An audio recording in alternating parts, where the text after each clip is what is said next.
Plastic ഉൽപ്പന്നങ്ങളുടെ നിരോധനം സർക്കാർ കർശനമായി നടപ്പാക്കുന്ന സാഹചര്യത്തിൽ ബയോഡിഗ്രേഡബിൾ ഉൽപ്പന്നങ്ങൾക്കായി പ്രത്യേക നയം രൂപീകരിക്കണമെന്ന ആവശ്യം ശക്തമാകുന്നു. മണ്ണിൽ അലിഞ്ഞു ചേർന്ന കോട്ടിങ്ങോട് കൂടിയ പേപ്പർ ഉൽപ്പന്നങ്ങൾ ധാരാളമായി ഉത്പാദിപ്പിക്കുന്നുണ്ടെങ്കിലും ജനങ്ങളിലേക്ക് എത്തുന്നില്ല. ഒറ്റത്തവണ ഉപയോഗിക്കുന്ന ഉൽപ്പന്നങ്ങളുടെ നിരോധനത്തിന്റെ പേരിൽ ബയോഡിഗ്രേഡബിൾ ഉൽപ്പന്നങ്ങളുടെ വിൽപ്പനയും തടയുകയാണ്. നിരോധിത പ്ലാസ്റ്റിക് ക്യാരി ബാഗുകളും ഉൽപ്പന്നങ്ങളും ഉപയോഗിക്കുന്നവർക്കെതിരായ നടപടി കർശനമാക്കാൻ മുഖ്യമന്ത്രിയുടെ അധ്യക്ഷതയിൽ ചേർന്ന ഉന്നതതല യോഗം തീരുമാനിച്ചിരുന്നു. ആമയിഴഞ്ചാൻ തോട്ടിലെ ദുരന്തത്തിന്റെ പശ്ചാത്തലത്തിലായിരുന്നു തീരുമാനം.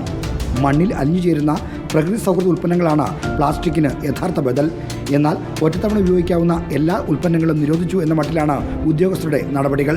കേന്ദ്ര സംസ്ഥാന മലിനീകരണ നിയന്ത്രണ ബോർഡുകളുടെ അനുമതിയോടെ നിർമ്മിക്കുന്ന ബയോഡിഗ്രേഡബിൾ ഉൽപ്പന്നങ്ങളോടാണ് ഉദ്യോഗസ്ഥരുടെ ഈ സമീപനം. വ്യവസായ മന്ത്രി പി രാജീവും തദ്ദേശ മന്ത്രി എം പി രാജേഷും ചേർന്ന് ഉദ്ഘാടനം ചെയ്ത ചെറുകിട സംരംഭങ്ങൾക്കാണ് ദുർഗതി.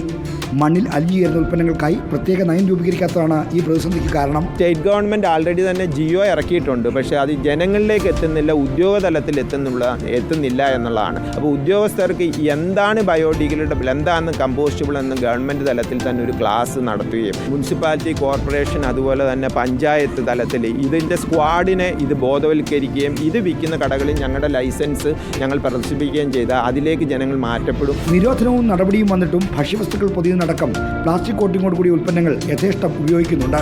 ഇതര സംസ്ഥാനങ്ങളിൽ നിന്ന് കടത്തിക്കൊണ്ടുവരുന്ന ഇത്തരം ഉൽപ്പന്നങ്ങളുടെ വിപണനം മൂലം സർക്കാരിന് വൻതോതിൽ നികുതി നഷ്ടവും സംഭവിക്കുന്നു. ആഗോളതലത്തിൽ ബയോഡിഗ്രേഡബിൾ ഉൽപ്പന്നങ്ങളെ പ്രോത്സാഹിപ്പിക്കുമ്പോൾ സംസ്ഥാനത്തുനിന്നുള്ള സംരംഭകരെ സഹായിക്കാൻ സർക്കാരും മുന്നോട്ട് വരണമെന്നാണ് ആവശ്യം. റിപ്പോർട്ടർ, തിരുവനന്തപുരം.